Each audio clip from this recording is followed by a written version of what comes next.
Hello, everyone. Welcome back. This is the Blue Line Blast podcast. I'm your host, Jim Biringer, alongside my co-host, Matthew Blittner. I'm live in Florida for episode 7 of our brand new podcast, and we're talking about the Stanley Cup Final. We're 2 games in. It's ahead of Game 3. And Matthew, man, what an exciting final so far through these first 2 games. Definitely has been exciting, but before we get to that, can we really call this podcast new at this point? It's been about 2 months, so can we really call it new at this point? I mean, we could call it new because it's new to the world, right? These people, they haven't discovered us yet, and they're going to find out why we're one of the best in the business right here tonight as we discuss the Stanley Cup Final. One of the best in the business, excuse me. I believe CM Punk would get a little mad at you over the one of. I believe it's just the best in the world. Well, the best in the world, he would get mad at me. But, we digress and we talk about the Stanley Cup Final. 2 games in, 1-1, really evenly matched series. The 2 best teams are left, right? There's the margins of error in the first 2 games. Edmonton wins Game 1 in overtime. Then Florida comes back, wins Game 2 in double overtime. Who else but Brad Marchand scores the winner. Draisaitl gets the game winner in Game 1. Both teams have scored 8 goals. Both teams have 2 power play goals in the series. I mean, these are the 2 best teams. You can't believe we're having a rematch here. Look, it's a great thing to have a rematch on this. I've said it last week. Last year was the appetizer. This year's the main course. Next year, wink, wink, hint, hint, nod, nod, there is going to be the dessert. But that's getting ahead of ourselves. The first 2 games, first of all, there's only the 6th Stanley Cup Final in history where the first 2 games both went to overtime. First one since 2014 to where both the first 2 games went to overtime.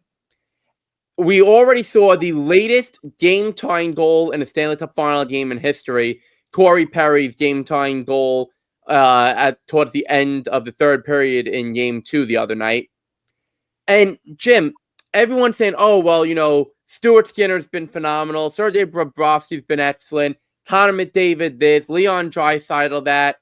Jim, the 2 best players, maybe not in the entire series, but the 2 key players in this series, one on each side, Corey Perry and Brad Marchand. Are we back in 2011 right now? Or is this 2025? I think we're going back to 2011. I mean, well, look, Bradley Marchand did something he hadn't done in 14 years in the Stanley Cup Final, which was score a shorthanded goal. He did that against Roberto Luongo, who is now a special advisor to the general manager for the Florida Panthers. And if you didn't see his tweet, he said, my new favorite player, which is Brad Marchand, which is so good. An excellent tweet. Those 2 guys went back and forth that year. But he does it, first player to do that 14 years later. He's got 2 now. He's got, I believe this is his 22nd game now where he's had multiple game goals in the Stanley Cup playoffs. He's had multiple goals now in the Stanley Cup Final. It's his 2nd game he's done that since his rookie season when he did it in 2011 in Game 7 to win the Stanley Cup with the Boston Bruins. And look, the 37-year-old and the 40-year-old are getting it done. And Corey Perry, again, what he's meant to this team, what he's meant to that top line for McDavid and Draisaitl, he just creates havoc in front of the net.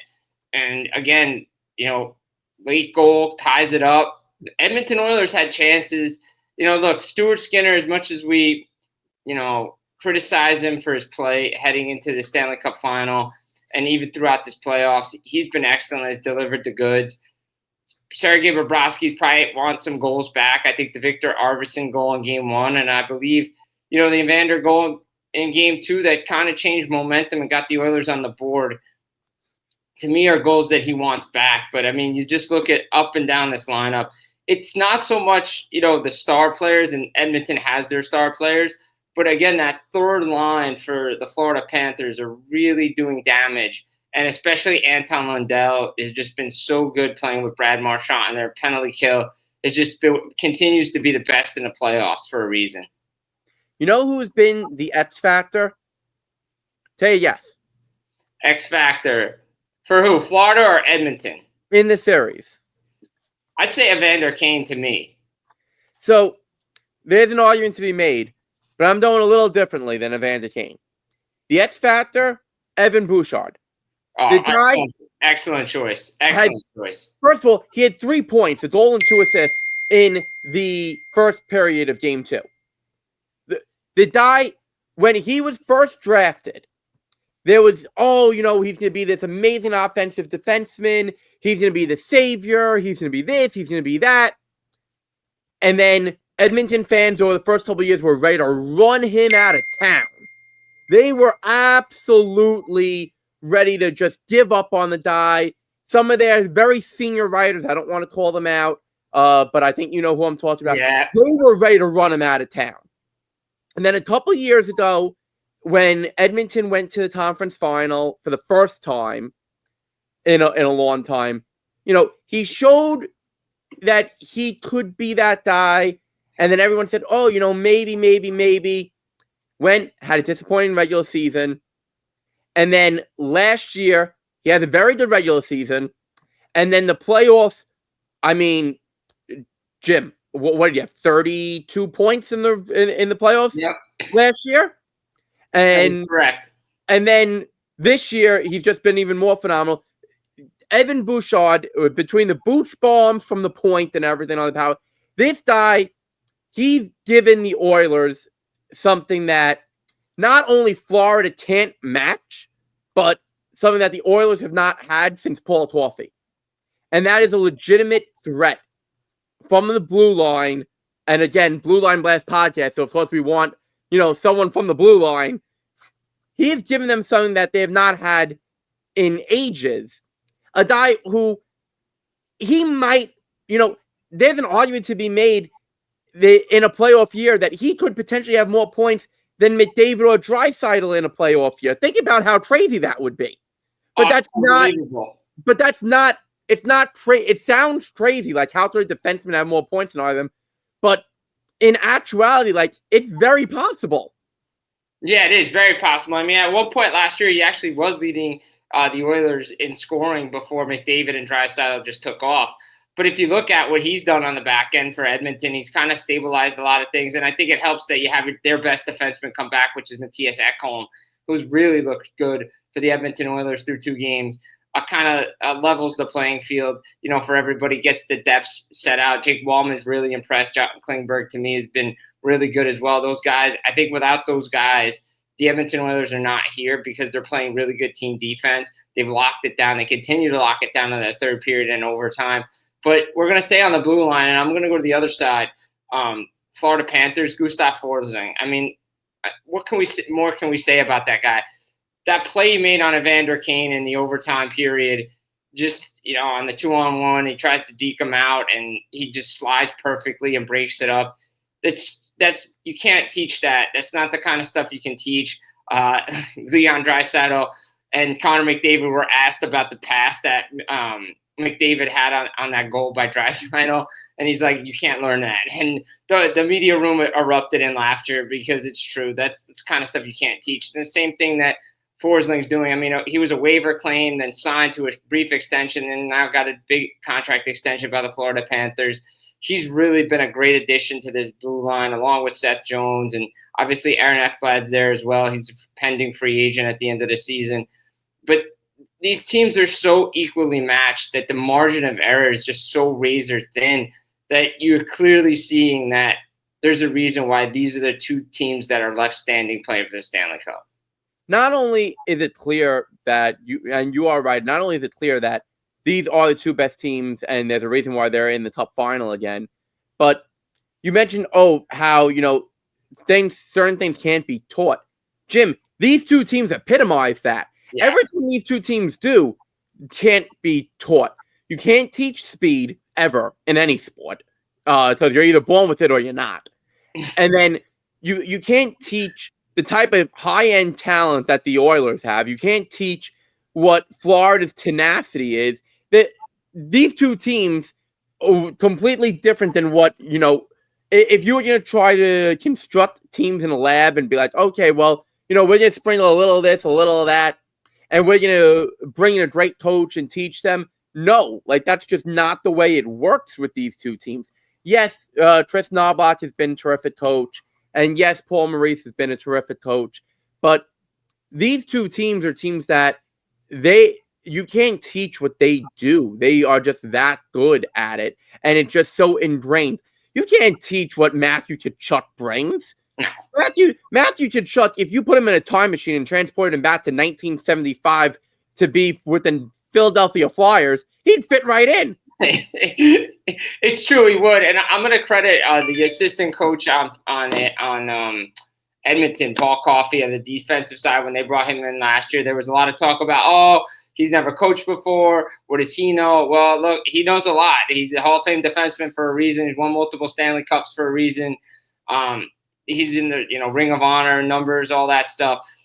He's been the perfect complement to Chris Knobloch's staff, and you have to give him a shout out, especially because of what you said about Evan Bouchard. I've noticed Darnell Nurse take a step because, let's be honest, everybody criticized Darnell Nurse, and we've criticized what Jeff Jackson did in the offseason before Stan Bowman was hired. No one thought that they could get the Oilers are going to get back to this position. No Broberg, no Holloway, all the guys that they lost. And here we are. The Edmonton Oilers are back in it, and it's a better series, and they've gotten off to a better start. Last year, you dropped down 3-0 to the Florida Panthers, got to fight all the way back.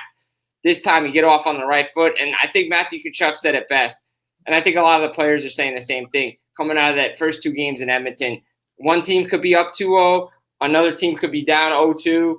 It's 1-1 for a reason. I mean, it's been entertaining, good hockey. Maybe the coaches don't like the scores, 5-4, 4-3.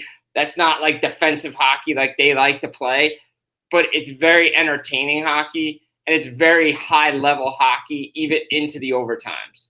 Look, this time of year in the Stanley Cup Final, you are not going to get consistent 2-1 games because both teams are too good. And that's not just, with Florida and Edmonton. That's most years. Regardless of who's playing the Stanley Cup Final, if you're playing, the two teams playing the Stanley Cup Final should be so good that most games should not be 2-1 as a final. Okay, you might get one every now and again, the same way you might get an 8-1 every now and again, like the Oilers did to Florida last year during their comeback. I actually think that game changed the series when they won 8-1. It gave them belief that they could score against that team. Yeah, and look, you want to talk about belief? Edmonton is believing in themselves. Mm-hmm. There's a lot to like about what Edmonton's doing right now, and that's not to discount what Florida's doing. I mean, they're still the defending champs for a reason. They're still the defending champs until someone beats them, and Edmonton might not beat them. Edmonton might. We talked about it last week with Tom Stevenson. He said how he was rooting for them because he wanted Connor McDavid to finally get his ring. Plus, Florida obviously beat the Rangers, and Colin covers the Rangers. You and I both said, we wanted Edmonton to win because, again, Connor McDavid and all that stuff let him get his ring and all that. And he very well could. Florida very well could. And, Jim, in just a few minutes, we're going to be bringing in our special guest for the evening, who was a very, we didn't know if we were going to get him or not. But we managed to get him. We snagged Jack Michaels, the voice of the Oilers, their play-by-play man for Sportsnet broadcast, who is indeed doing this game because as much as TNT has the Stanley Cup Final here in the United States, Sportsnet still has it up in Canada. And Jack's going to talk to us. Obviously, he's going to lean more Edmonton than Florida because, well, he's the broadcaster for Edmonton. If he didn't lean more Edmonton than Florida, there'd be a bit of a problem. But, Jim, before we bring in Jack, I want to get your thoughts on something. Yes. Okay? With how deep these two teams are between the Oilers and the Panthers, and with the fact that they both play very different games, and there was a quote the other day, actually, I forget who said it, about how, Edmonton can play any which way, but Florida can only play one way. I want to get your take on an honest standpoint from that. Do you feel that that's accurate, or do you feel that push comes to shove, Florida could adjust their game to play any which way Edmonton wants to?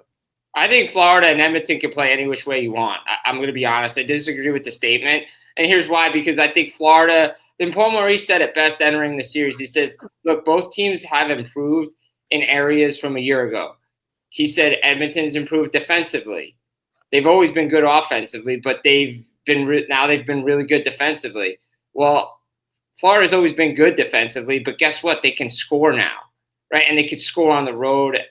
And the thing to me entering this series, the difference to me between these two teams, besides the depth scoring, Florida can match Edmonton now on the power play, right? You saw it. They scored a power play goal. Yeah. I don't know if you can exactly match a power play that trots out Connor McDavid, Leon Draisaitl, and Evan Bouchard. Just to name. But the thing is they have 2 power play goals in a series. Edmonton has 2 power play goals in a series. They've held Edmonton to only 2 power play goals because they have the best penalty kill. And if you're going to score on the power play, the special teams really was the difference in the game. In game 2, because without the one shorthanded goal and the 1 power play goal by Florida, Edmonton probably goes up 2-0. That game doesn't go to overtime. And that's, to me, where the difference lies in, because their special teams have been so good this postseason. A shorthanded goal by Brad Marchand is huge. We know Edmonton's kind of struggled shorthanded, but they've been playing better and improving. I think they could play any which way they want to. Edmonton could run and gun it if you want it. I think that favors them a little bit, to be honest. But Florida can match it because we've seen them put up 6-7 goals in a game in the playoffs, 5-6. We just saw them dismantle Carolina. They beat up the Leafs on the road, and they destroyed Tampa Bay. I mean, destroy is a harsh word, but if you really look at it, the 2 goals in 30 seconds in Game 4 in Round 1 changed the game because Tampa looked like they were going to even the series. And here we are. Florida wins in 5. They take care of business in 7, and then they ran through the Hurricanes. So I think Florida could play any which way you want to play, like Edmonton can. Well, I guess we're going to see. And Jim, our guest, Jack Michaels, is indeed waiting. So, let's bring him in right after a word from our non-existent sponsor, and we'll be back on the other side of this non-sponsored break. All right, ladies and gentlemen, welcome back. We're now joined by our special guest on this special episode of Blue Line Blast Podcast, Jack Michaels, the voice of the Edmonton Oilers on Sportsnet. Jack, how you doing today from what looks like a very comfortable hammock down in South Florida? Well, not quite a hammock, but definitely a chaise lounge and just getting a little relaxation in before the inevitable media events and various gatherings that surround a Stanley Cup Final. Obviously, this final already deserves to be celebrated, and we're, 2 games and 9 periods old, and it's some of the best hockey I think that's ever been played, quite frankly. It's certainly the best hockey that I've ever seen. If last year's Stanley Cup Final was good, and that was a 7-game series, this one through 2 games is blowing it out of the water. I think both teams are much better. And I think, quite frankly, they've also separated themselves from the rest of the league. The hockey is that good. I've never seen the pace, physicality. I mean, again, and I get to see these great athletes, on a nightly basis. I've never seen anything like we've seen in the first 2 games. The first period the other night, I can say unequivocally, was the best period of hockey I've ever seen, ever. Yeah, no, that certainly is the prevailing, thought by a lot of people. I know I was up here in New York watching Game 2, and that first period was just electric. But I want to ask you, the Oilers, they seem to have that look in their eye that maybe they were missing a little last year when they seemed to just be happy to get there. Now this year they seem to be, they're not just happy to be there. They want it. They feel it. Just what's your take on what the difference is between the 2 years? Well, you may have watched one too many Rocky movies. That's what Apollo said to Rocky about their second fight. But I don't know whether it's a look in their eye. I think they're deeper than they were a year ago. I think they have more puck handlers from the back end that they did a year ago. I do think, and I know what you're saying. We lost him. I think we lost that. They've still got to deal with a Florida club that's already won it, and this is their 3rd final in a row. So, I said it entering the series, for every positive that either Edmonton or Florida has, another team can counterpoint it. I mean, you look at the first couple of games, Edmonton was, 6-1 at home going in and had been averaging nearly 5 goals a game. Well, Florida was 8-2 on the road and it had had been averaging 6 goals a game. In fact, they've already set a league record for the most goals by a team in the Stanley Cup playoffs, and Sam Bennett has already set a league record for most road goals by a player in the Stanley Cup playoffs. And now we move to Florida, and you think, all right, well, the Panthers have, gained home ice advantage. They've taken it away from Edmonton. But then you look at the Oilers, and they've won 6 of 7 away from home. So, and Florida's 1 for 28 on the power play on home ice during the, Stanley Cup playoffs. So I don't know what to think. I don't think home ice advantage means a great deal. I don't think necessarily one team's more experienced than the other.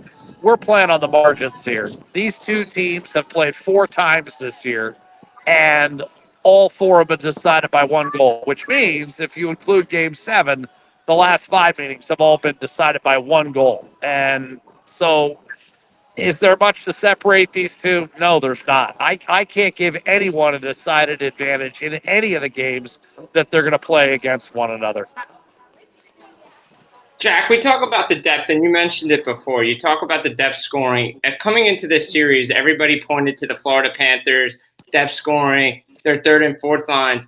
But the Edmonton Oilers have shown through 2 games that, hey, they can match that depth scoring. And not only can they match the depth scoring, they can – play better defensively as well. As you said, they've improved in that area as well. Talk about that side for Edmonton and their depth scoring, but because it seems a lot of people have underestimated this Stanley Cup playoff run. Well, I mean, you've got 14 forwards that have scored a goal in the Stanley Cup playoffs. Only 12 can play. So, I mean, that gives you some idea. You've got 20 players that have scored a goal for Edmonton in the Stanley Cup playoffs, and that's 1 shy of an all-time league record. I mean, you have a goaltender in one hand in Stuart Skinner, who's, been lights out and just had a 5-game winning streak snapped. His backup is 6-0 and probably won't see the net unless something really strange happens. So that's the kind of depth at every position that you dream about. I mean, down the stretch, what people didn't realize is, the Oilers didn't have McDavid and Draisaitl playing for big chunks. Zach Hyman was out. Now he's out for the season, of course. Evander Kane didn't play a game all year. Trent Frederick played a grand total of 7 minutes for the Oilers this year. He played part of 1 game against LA before he re-injured himself. So I think a lot of this, John Klingberg, played a few games, then got hurt and missed most of the last month of the season. Even, Jake Wallman on the back end didn't play for big chunks down the stretch. So you've got guys that hadn't really played together at all. And I think the reason the depth stuck up on everyone is because Edmonton had not suited the team they right now have up in a game all season long. They didn't know what they had. And it took a while for them to get going in the Stanley Cup playoffs. I mean, they lost the first 2 to LA, and they could have, quite frankly, been swept in 4. They trailed in the 3rd period of games 3 and 4 at home. And then it started to click, and they started building momentum. And that Game 4 win over LA really changed the entire complexion of the Stanley Cup playoffs. And what I've said about this team for years is I don't know whether Edmonton has the best team. And I've said this for the last 4 years. But I do know that with McDavid and Draisaitl, the Oilers are the toughest out. You know what I mean? Like, it is possible. I think 2 things can be true. You don't have to be the best team, but you could be the hardest team to eliminate. And I think that suits Edmonton very well. This year, of course, they're hoping they're the best team and the hardest to eliminate.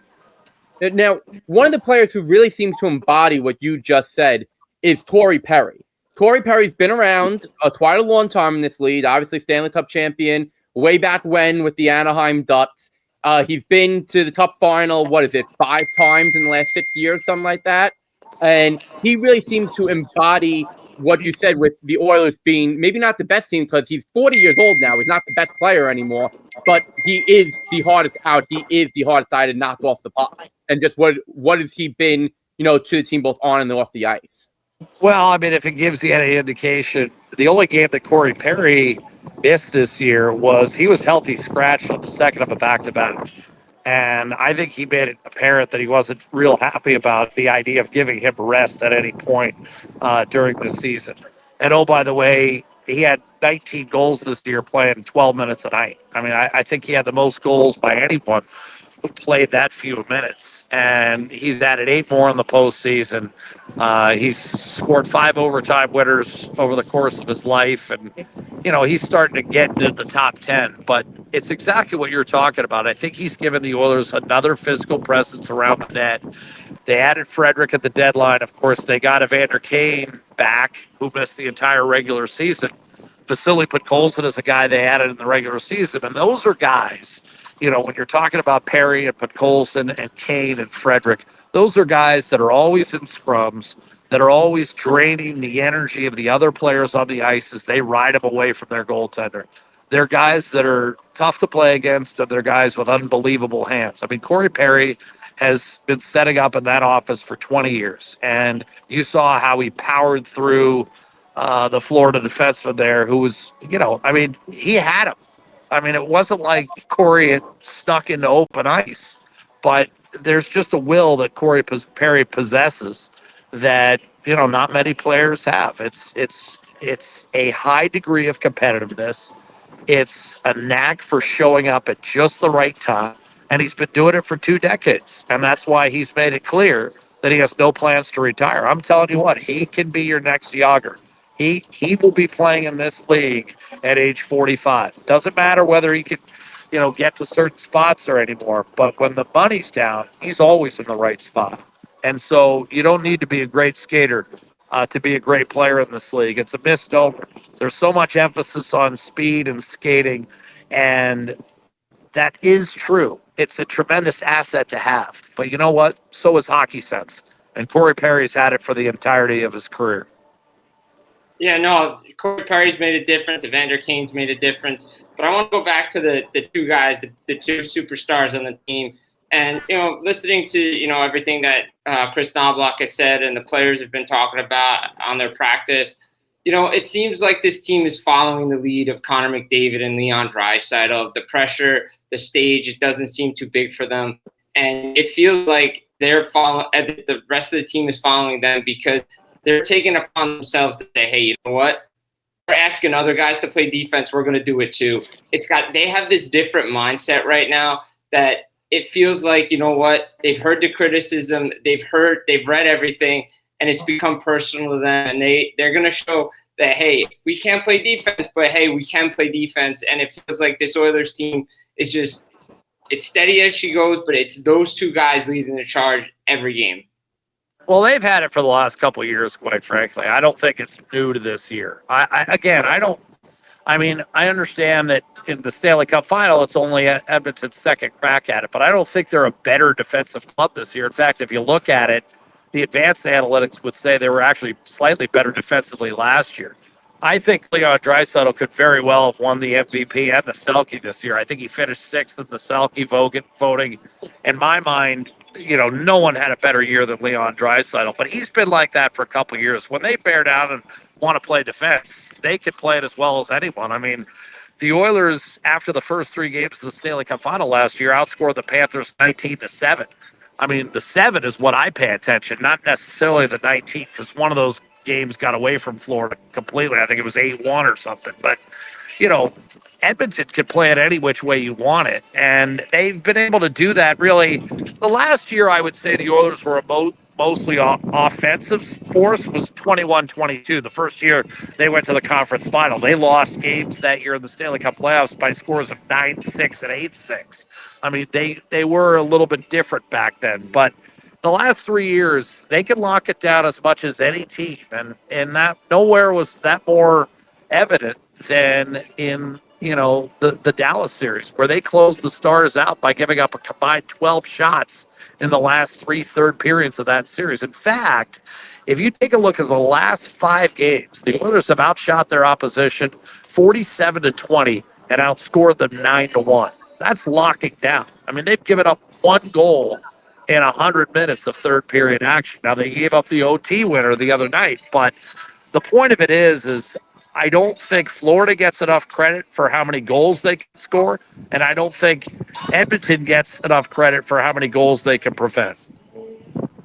Very well said, Jack. And, we don't want to take up too much more of your time while you're down in sunny Florida in between in games. But before we let you go, we do want to ask you for one last thing here. If you had a prediction about any part of the rest of the series, whether it's who's going to win or what fans might see, just give us one prediction for something that might happen the rest of the way. Well, I mean, I'm going to stick by it. I've said it all season long. Jeff Skinner will score a big goal for the Edmonton Oilers in the Stanley Cup playoffs. He's already scored one against Dallas. I think he's going to score a big goal in the Stanley Cup final. And I think it's the Oilers' year. I do. And I realize I'm the Oilers broadcaster, but I think Edmonton, I think it's the Oilers' year. I don't think they'll ever have a better shot at it in terms of their depth scoring, their depth on defense, which is underrated, and their depth in net, where they've got two guys, one guy's won 7 games, the other guy's won 6. They've got depth, strength, speed at every position. And while I like Florida a ton, if I was a Panthers fan, and here's why I'm picking Edmonton to win this series, I'd be concerned about what's not happening for guys like Matthew Tkachuk, Sam Reinhart, and Alexander Barkov, at least offensively. Barkov's two-way game is still very much there. He's already saved the Panthers a couple of goals in this series. But Matthew Tkachuk and Sam Reinhart, I don't think are fully healthy. I don't think they're playing as well as they normally do. And I don't think the Panthers can win this series without those 3 guys contributing offensively. And Barkov's got to do it more than just defensively. I know he's the Selke winner, but he's got to be a point per game guy in this series, and he hasn't done it. I would be a little concerned with respect to what Florida's top players have done in the first 2 games as opposed to Edmonton's top players, because I think this year the depth has been evened up to a point where now I think in previous series, I'd tell you the Oilers might have been out-depthed. I know that's not a word, but what I'm saying is this year, that's not going to happen. I think the elite players are going to decide the series, and I think Edmonton's top players are producing and have been producing at a more regular rate than Florida's, and I think part of the reason for that is they're healthy. Leon Draisaitl was not healthy in last year's Stanley Cup Final and did not score a goal in the series, and that proved pivotal. This year, he is healthy. He already has 3 goals in the series. I know Sam Bennett has 3 too, but he's going to need some help. I know Draisaitl's going to get some help. I'm not so sure Florida's top offensive players are healthy enough to push the Panthers over the top in a series where, again, the margins are so thin. Yeah, Jack, I got one more for you before we let you go. And again, sunny Florida. I know you need some relaxation time before Game 3. But I just wanted to ask you about the goaltending. Coming in probably like every series, it would favor the other team. The discrepancy, do you feel the discrepancy is as big as everybody thought it would be because of the way Skinner has played in these first 2 games? Not at all. I'd say the same thing about every position. And we saw it in the West Final where Stuart Skinner outplayed Jake Ottinger for a second consecutive year. We saw it in the second round of the series where Aiden Hill supposedly had the advantage as a former Stanley Cup winner, and the combination of Pickard and Skinner outplayed him badly. The Oilers' goaltending is better than everyone gives him credit for. And I'm not taking anything away from Sergei Bobrovsky, but my guess is he will not outplay Stuart Skinner in this series. It'll be decided elsewhere. Again, I feel like this is the year where it's going to be decided by Edmonton's top players. Very well said. And, we're with it being a 1-1 series, obviously anything can happen. But I know we're not supposed to give fandom here, but I'm saying let's go Oilers all the way. So, Jack, thank you so much for joining us here on the Blue Line Blast podcast. Enjoy your few minutes of relaxation, and we'll speak to you soon. Cheers, pal. All right, ladies and gentlemen, so that was our conversation with Jack Michaels, the famed voice of the Edmonton Oilers for Sportsnet, obviously doing a terrific job calling the series up in Canada for Sportsnet, and now obviously down in Florida for what will be Game 3 later tonight and Game 4 and the whole series. But, Jim, we've spent a good amount of time on the Stanley Cup Final today. So now we need to reverse the hands of time a little bit. Okay? Edmonton won the Western Conference, and in doing so, they cost the Dallas Stars a head coach. And you and I talked about this last week. The Dallas Stars the other day fired Pete DeBoer, and while Jim Neal did not come right out and say, oh, well, it's because of how he treated Jake Ottinger in the Game 5 loss, he didn't not say it either. Yeah, I mean, look, I listened to the press conference the other day, and he emphatically said, no, that wasn't the reason. But the press release says something different. He said, and the key words to me were, a new voice was needed in the locker room for this team to win a championship. And to me, that says that the players, whoever they were, and then we talked about it last week too, right? We heard rumblings coming out of exit interviews that players went to Jim Neal and said, hey, you know what? There was a lot of beef and a lot of rift with the players and the coach after the situation with Jake Ottinger. Look, when a goalie's making, $8 million a season? Yep. Over 8 years, he's the franchise goalie. The goalie's going to win. The player's going to win. The coach has 1 year left. Time to make the change. Pete DeBoer runs his course after 4 years, and I know everybody says he wins in the regular season. That's great. He's been to 2 Stanley Cup Finals and lost. He's been to 8 Western Conference Finals and 2-6. I know he's 9-0 in Game 7, and he's also been in the Western Conference Finals 6 of the last 7 years. Right.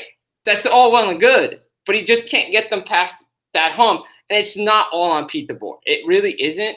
But this is a microcosm of the macro that is the whole season. The Dallas Stars ended the regular season, I believe, on a 7 or 8 game losing streak, and then lost the first game to Colorado. So a 9-game losing streak. I think ownership saw it at times during the season. This team wasn't consistently good through stretches. There were injuries. Yes, Miro Heiskanen goes down. And without the help from Mikko Rantanen in the first round, they don't get to the Western Conference Final. In fact, they're eliminated in the first round of the playoffs. I think it was time. I know he's a good coach, but at some point, he's got to be able to get a team over the hump. And history says he can't do it. It's all well and good that he gets to the Western Conference Final, but something doesn't work there, and decisions that he makes and panic decisions and emotional decisions always come back to bite him. I still will stand with this. It was an anger pull. Call the timeout after it's 2-0. It's all well and good. But the rest of the team had a chance to redeem themselves, and the goaltender didn't. And there were several goals that went in on Casey DeSmith that probably Jake Ottinger is going to stop. And when you have a loaded comment like that, oh, he's lost 6 of 7 to Edmonton. You were stewing on this since last season. You know what you did to Marc-Andre Fleury. There was a lot of writing on the wall, and Pete DeBoer didn't help himself. No, he didn't help himself in the same way. And again, I made this analogy last week. He didn't help himself the same way Alain Vigneault didn't help himself right after his final loss as the Ranger head coach at the end of the season against Philadelphia back in 2016-17. Well, we're a terrific team. We're an excellent team. We're an excellent coaching staff. We deserve to be back. Excuse me, Elaine. Line 1 for you. It's Jeff Gordon. By the way, you're fired 3 hours later. Now, Pete DeBoer made it more than 3 hours later. He made it a few days later. But same time, whenever a coach makes comments like that, you can always tell the writing's on the wall. And another team is going to swoop up Pete DeBoer. Maybe not before the season begins. Probably he'll be like the first person to get hired once the coach gets fired mid-season. But now that the coaching carousel has almost run its course, who's Dallas really going to go with? According to all the insiders, Dallas is not looking at an established person. They're looking to bring in someone who needs who would be good with a second chance coaching opportunity, like a Jay Woodcroft type. And I know you mentioned Jay Woodcroft last week when we had this discussion, but I don't know if that's the way to go in this. Yes, you don't necessarily want to have a retread like John Tortorella or Pete Laviolette or like Peter Laviolette or Gerard Gallant. But to go with the second chance coaching, yeah, you can find that diamond in a rough. But what if that diamond really just turns out to be coal? Then you're screwed, and you're with a team that is to be then 1 year older. So it's a fine balancing act. Edmonton took a chance on Tris Knobloch. They took a chance on Jay Woodcroft. But then they took a chance on Tris Knobloch, who, let's be honest, he'd been a decent coach in Hartford. But, the Hartford Wolfpack weren't a phenomenal team. They weren't a powerhouse team. Now, that has more to do with the fact that they didn't really have too many top prospects there. But he didn't really get the most out of them. He got the job. Yeah, he was good. And he had coached McDavid back in juniors. So that was the key selling point. And obviously this was his first chance coaching hire, not a second chance. But I don't know if Dallas can afford to go that type of route, because look at all the players that they have locked in, that whole core that they have locked in. Can you really afford to take a chance and lose? I guess you could. I'm going to be honest. I think a couple of names that besides Woodcroft that's out there, Glenn Gullison up in Edmonton, and then Neil Graham, their Texas affiliate in the AHL. I know those are two names that have kind of been circling around, according to the insiders that have been making the rounds out there. I kind of speculated when I did some, just some takes on the situation. I threw out the guy's name, and it makes sense because we've seen it, right? We've seen the guy that gets the chance and succeed, and the ready-made roster would be the type of thing that like Neil Graham or Jay Woodcroft would step into, or Glenn Gullison would step into. But again, the roster for the Dallas Stars actually needs work because they're up against the salary cap. They have pending free agents. It's not going to be the same team that came back, that went to 3 straight Western Conference Finals. This team needs work. Jim Nill has a lot of work to do. I wouldn't be trading a guy like Jason Robertson. I know he makes $7.5 million, but that's a guy to me that's a core piece to this team. I would try to be moving guys out like Ilya Labushkin and Matt Dumba, who taking up big time money on the salary cap. That's the way I would try to recoup some money. Does Jamie Benn come back on a 35+ contract? Matt Duchene's probably played his last game in Dallas, unless he wants to sign another 1-year deal, because that's probably all he's going to get from Dallas. If I'm being honest, I don't know if Dallas wants to give 2-3-year deal to him. Somebody will, but I don't think the playoffs helped his cause at all. So whoever they bring in, the roster is going to be different, and they're going to play a little bit differently too. But the fact of the matter is you need a coach and your goaltender, your franchise goaltender, to get along. And bringing Pete DeBoer back wouldn't have been a good situation, similar to what we saw with Rick Bowness with the Winnipeg Jets after those comments when they lost to Vegas when Blake Wheeler was still on the team, and the culture change that needed to happen. I think, if he's brought back, the negativity around everything, it's just a talking point all year for this team. And I want to ask you this one, because you asked me a lot of questions here. I want to ask you this one. How do you feel about DeBoer coming out on breakup day, kind of knowing maybe the writing was already on the wall and the seeds were kind of planted for them to move on for a coach, because it almost took them about a week later to do it? How do you feel about him coming out on exit interview day and going out in front of the media? Well, because and we see this a lot, in not just hockey, but we see this in a lot of sports, but again, we'll just stick to hockey, that unless a coach is fired or going to be fired that day, a lot of times they do still address the media. And it's one of those things where it's just like, when you look back at it, it's like, okay, why'd you let this guy talk? But unless you already have made up your mind, or unless you're going to be doing the actual act later that day, like, you almost have to, otherwise you're just going to fan the flames of, oh, he didn't talk, oh crap, he's going to be fired. Like, that's going to be the reaction that you're going to get 10 out of 10 times if you don't have him speak. And then if you say, oh, well, we're just not going to have the coach or GM speak for a week, then everyone's going to be like, oh, what's going on here? And you just can't do that. So you sort of, it's like a no-win situation. You have to let him speak. Unless you're firing him that day, you basically have to let him speak. And then it's just like, okay, well, he's gone a week later. Okay, it sucks. And maybe you shouldn't let him do so. But the alternatives are just to stoke the Flames more and create more of a distraction. So I don't have an issue with it per se in terms of letting him get out there in front of the media, because someone has to do it. Ownership's not doing it. No. The general manager's not going to do it. No. You're not going to have the assistant coaches do it. You're not going to ask the players to come back after their initial exit interviews and come speak again, because they're not going to do that. So it's sort of one of those, you're damned if you do, damned if you don't type of things. Again, you and I have both seen it plenty of times. Everyone knew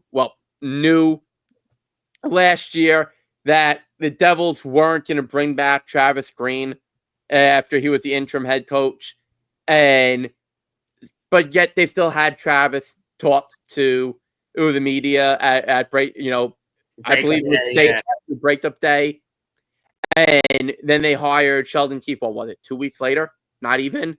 Probably more than that. I think it was like maybe 4 weeks, because the Leafs were still in the playoffs. Right, so, but the Leafs went one and done. Yeah. And then he got fired almost instantly after that. Yeah. So it's like May-ish. So it's like, are you really going to, what was the point? Like, yeah, you were saying, okay, Travis Green can interview for the head coaching thing, for the permanent head coaching gig. And Tom Fitzgerald was like, yeah, well, we're certainly open to it. The writing was on the wall there. And look, I love Travis Green as a person. He's always been great to me, always has given great insights into the game of hockey.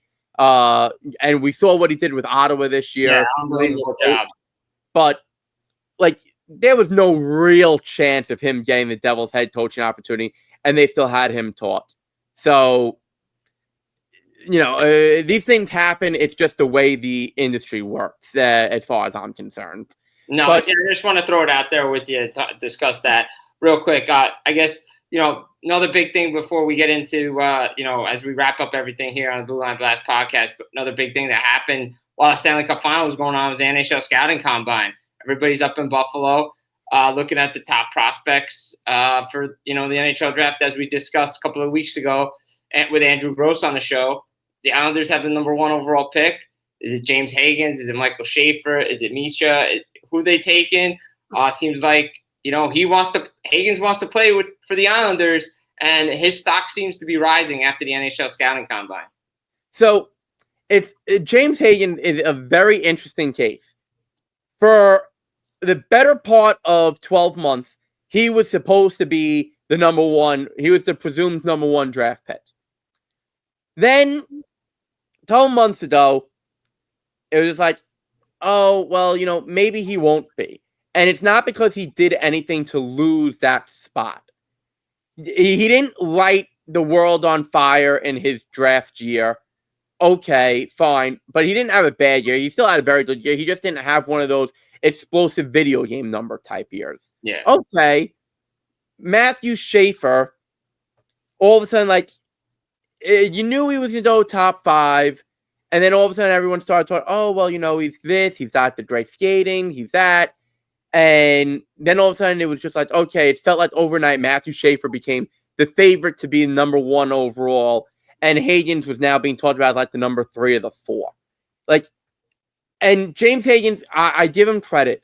He has said, I want to win the Stanley Cup with the New York Islanders. But he's also said, I want to win the Stanley Cup with whatever team drafts me. Because he knows that he probably is not going to be drafted by the Islanders, because from the whole logistical standpoint, they're probably not going to go with him. They want to probably rebuild the blue line a little bit, and that's where Schaefer comes in. I don't see them doing Misa whatsoever. No. I also don't see them doing this. And I've seen a lot of Islander fans talking about this online. And I mean, listen, Islander fans, I don't want to, insult you, but what are a lot of you on? You think the Islanders are going to use the number 1 draft pick on Schaefer and then convince the Sharks to trade the number 2 pick to the Islanders and somehow get Macklin Celebrini in that in a big blockbuster so you can then get James Higgins too? That's not happening, folks. Yeah, like I'd like to know what they're smoking because I want some. Like that is just not happening. Like, no. First of all, the Sharks do not trade Macklin Celebrini. That's a hard no guy. That's a hard no guy. And the Sharks are absolutely not trading the number 2 pick. No. Not, to the Islanders. Like, that's not happening. Are the Sharks taking James Hagan? Probably not. They'll probably take Misa. But that's not happening. Like, that situation is just not happening, Islander fans. Nope, not happening. Again, I don't know what you're on. I don't want to be disrespectful or insult you guys, but a lot of you on social media have been like, oh, well, we're going to take Shea for 1, and then we're going to have a blockbuster trade where we're going to get the 2 and Celebrini, and we're going to draft Higgins with the 2. Yeah, okay. Okay, I'm telling you right now, if Mike Greer made that trade, he's out of a job before the number 3 pick is in. Oh, yeah, he get fired immediately. Hello, NHL. By the way, the Sharks have fired their general manager before the number 3 pick. That's just it. You're done. You're out. It's just not happening. So, sorry to burst that bubble. But we do know the Islanders spoke to about 60 of the 90 prospects who were invited to the draft combine. So, it will be interesting what decision they make. I still believe they go with Schaefer. I believe he's the safe pick. Not to say that Higgins would not be a safe pick, but I don't see them going Higgins unless ownership really tries to pull like a James Dolan with the New York Knicks circa 2010 type move. Yeah. Where it's just like, well, we care more about the story than about the actual talent. Like, unless that's the case, and Islanders ownership is not that. No. Okay, Scott Malkin, John Ledecky, and John Toms are not James Dolan. No, they're not. They're not going to do that. No, they're not. But that's the only way I could see them doing Higgins. And, Higgins, maybe at some point, he ends up an Islander at some point in his career via trade or through free agency or something like that. But he's not being drafted by the New York Islanders unless just, the 1 in 3 billion or 3 trillion chance happens. Yeah, no, I mean, look, I think they could go either way. I think it's 50-50, to be honest, because I think, scouting combines with all the sports, really. I mean, NFL is the biggest one, right? What guys put up in numbers and shorts and T-shirts doesn't matter. What they do on the ice is what matters. A lot of guys were down on Nick Suzuki when he went through the draft combine, entering the draft. A lot of guys were down on Lane Hudson. Look what they've become. I mean, Hudson, both guys are still developing, but, hey, guy's small, he can't work, and then they put their size on it. Same thing with Higgins. I mean, I think, you can't go wrong with either player at number 1, I'm going to be honest. I know we're going to get into more of the prospects with Russ when he comes on because he really does a great job with that. Great foreshadowing for 2 weeks from now. Yeah, I mean, he leading into the draft, Russ Cohen does just such a great job with all that, and he understands the business so well with the players. But, you look at it, you can't go wrong with either player. The Islanders do need offense, and I think Higgins would be a great pick. You can't go wrong to me, in my opinion, you can't go wrong. There's not a bad choice at that spot. So I do want to say one thing, and this is to move away from the Islanders, but stick with the NHL scouting combine. Now, Jim, you've played a bit of hockey in your life. Yeah, fair bit. So, the New York Rangers, I don't know if you saw the report. The New York Rangers, with multiple prospects, and this is confirmed, okay, told them we're going to play a little game where they put out a board with 100 squares on it, and each square had its own unique number, so 1 through 100, and that they would then say, okay, well, we need you to find these 3 different numbers and to do it as quickly as possible. Jim, I've spoken to people since this report came out the other day. I've tried to figure this out. The best I can find from people, from sports psychologists and psychiatrists, all that, is, well, it measures your ability under pressure. Jim, it doesn't measure your ability under pressure. Like, what are you doing? Okay, yeah, we need to bring in a player. We're going to draft a player because he found the number 3 in the third column, fit down faster than this other player. But that other player scored 30 goals in college where this guy scored 5. Like, what are they doing, Jim? So this is kind of like out of the Herb Brooks playbook with the test. If you guys saw Miracle, with like Jim Craig just didn't want to do a test and answer all these questions about everything. But I'll say this real quick to wrap this. I don't like it. I'm not a fan of what the Rangers are doing. There's a reason why then guys don't want to get drafted there and want to go there and develop there. If I was getting scouted and they told me to do that, I would be like, I'm not doing it. And I don't care if I don't play for you.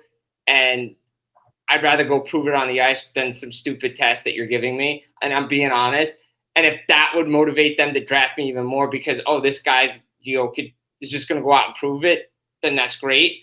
But to me, it doesn't make sense. Again, all these like tests that these teams do, I think the Montreal Canadiens were asking prospects about what they would do on a deserted island. Like, what does this have to do with hockey? Like, this is why these things just don't make any sense. The numbers, whatever, they are what they are. Players are going to turn whatever. Players are going to be players. And, some prospects are going to make the NHL. Some aren't. And they're going to take some time to develop. All these kids are. And that's what they are. They're kids still. So, look, I don't know what the Rangers are doing. They have an ownership problem. They have a GM problem. They got a roster problem. But we can discuss that at another time. Because, we're wrapping up here on a Blue Line Blast podcast. Any final thoughts before we get out of here? Yeah, here's my final thought.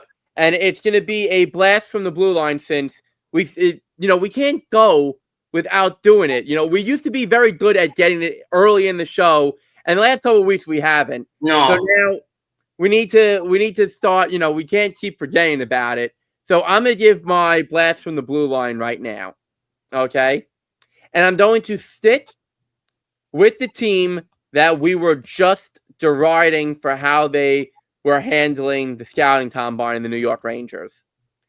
The New York Rangers, this coming season, under Mike Sullivan, to no fault of Mike Sullivan, I'm not faulting him. This will be the fault of Drury and the players on the ice, okay? The New York Rangers are going to have their worst regular season of the last 30 years. Hot takes. That is what is going to happen because of the dysfunction around this organization. And whether it's the way Drury runs stuff, whether it's the fact that they can't seem to get out of their own way on things, Jim, they're going to have the worst regular season that they've had in the last 30 years. They're going to miss the playoffs. And tell you what, I'm going to make this a daily double. I'm going to double down, baby. Double dailies. On this blue line, on this blast from the blue line. They are going to hold on to their first round draft pick this year as part of the JT Miller trade, which means that next year's draft pick, first round pick, is going to transfer to Pittsburgh by way of Vancouver, because Vancouver made a trade with Pittsburgh after the fact. And Pittsburgh is going to end up with a top 8 pick because the New York Rangers are going to be picking in the top 8 next year. How funny would it be if it was Gavin McKenna? Jim, I'm telling you, if it ends up being Gavin McKenna, the Ranger fans in New York City, and I'm not trying to incite a riot. I am not trying to tell anyone to do this. I don't want them to do this. I am not an advocate of violence any way whatsoever. But Ranger fans might very well burn Madison Square Garden to the ground. Oh, they're going to want James Dolan fired and Chris Drury if it happens to be Gavin. Well, they've wanted James Dolan fired forever. Knicks fans have wanted him fired forever. Like that's just not happening. But Drury might be gone if that happens. A Drury won't be gone for one simple reason. He won't be able to walk out of the Garden without being assaulted. That's how mad Ranger fans would be. It's like the security that Dolan and the Garden put for him, because Dolan doesn't like having NYPD inside the Garden and armed, which is stupid. You need to have, but we can get into that's a completely different discussion.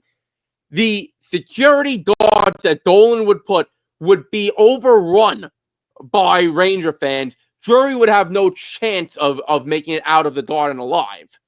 And again, not trying to incite a riot, don't want to advocate for violence, not trying to have, say, Ranger fans don't do this. But if the Rangers end up in the position to draft Gavin McKenna next year and it goes to Pittsburgh, Jim, there's going to be hell to pay in New York. A great way to end the Blue Line Blast podcast here, episode 7. You hit a hat trick of Blue Line Blast today because you hit the Islanders, the Rangers twice. You doubled down on them. We talked Stanley Cup Final, Jack Michaels, the voice of the Edmonton Oilers, Dallas Stars, NHL Draft Combine, and Matt just with a hat trick of Blue Line Blast. Guys, up on YouTube. Check it out. iTunes, Spotify, where you get your podcast. Jim Biringer, Matthew Blittner. Take care. We'll be back again next week.